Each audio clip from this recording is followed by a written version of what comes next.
Hello friends, welcome to my channel. My name is Jayajan Sincy. എല്ലാവർക്കും സന്തോഷം വിചാരിക്കുന്നു. എന്തായാലും സുഖമായി നടക്കുന്നു എന്ന് വിചാരിക്കുന്നു. നമുക്ക് ഇന്നത്തെ ടോപ്പിക്ക് എത്രയും പെട്ടെന്ന് കിടക്കാം.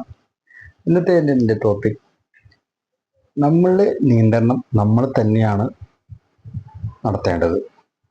എന്തുകൊണ്ടാണ് ഞാൻ ഈ ടോപ്പിക് എടുത്ത് വരാൻ കാരണം വെച്ചാൽ, നമ്മൾ പല വ്യക്തികളും പലരുടെയും കയ്യിൽ പാവകളെ പോലെ അല്ലെങ്കിൽ പലവരാണ് നിയന്ത്രിക്കുന്നത്. ഒരു ഉദാഹരണം പറയുന്നത്, നമുക്കൊരു ഇഷ്ടപ്പെട്ട ഒരു സാധനം നമ്മൾ ആഗ്രഹിച്ച് കഴിക്കാനായിട്ട് തീരുമാനിക്കുന്നു. നമ്മൾ അവിടെ ചെല്ലുമ്പോൾ ഒന്നെങ്കിൽ ആ ഒരു സ്ഥാപനത്തിലെ വ്യക്തി അല്ലെങ്കിൽ അവിടെയുള്ള ആ റെസ്റ്റോറൻറ്റ് വ്യക്തി അവർ പറയുന്നത് അതിനൊക്കെ നല്ലത് ഇതാണ്, നമുക്ക് ഇത് കഴിക്കാം, ഇതാണ് കുറച്ച് ബെറ്റർ.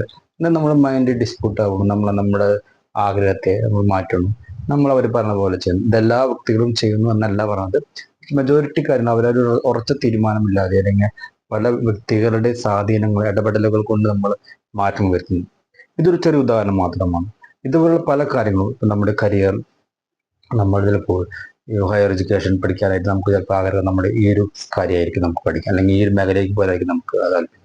പക്ഷെ ഭാഗ്യ ഇടപെടലുകൾ പറയുന്നത് അതിനൊക്കെ നല്ല ഇതാണ്.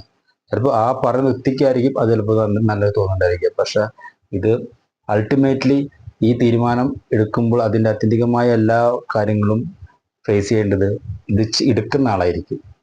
അപ്പൊ പുറമെ നിന്ന് പറയുന്ന ഭാഗ്യമായ പല കാര്യങ്ങളും ഔട്ട്സൈഡേഴ്സ് പറയും അത് നല്ലതാണ്, അങ്ങനെ ചെയ്യും, ഇങ്ങനെ ചെയ്യും, അവരെ പറഞ്ഞുകൊണ്ടിരിക്കും.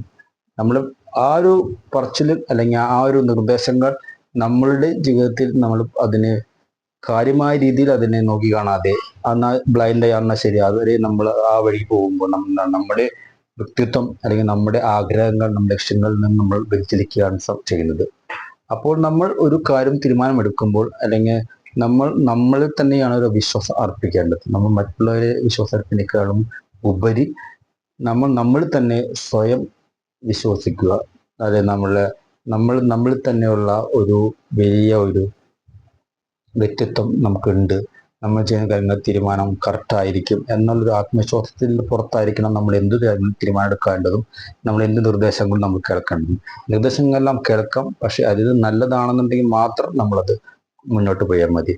ഇതിനായി എൻ്റെ വീഡിയോ കാണുന്ന എല്ലാ എൻ്റെ കൂട്ടുകാർക്കും സാധിക്കട്ടെ എന്ന് ആത്മാർത്ഥമായി ആശംസിക്കുന്നു. ഇസ്സൻ ജയ.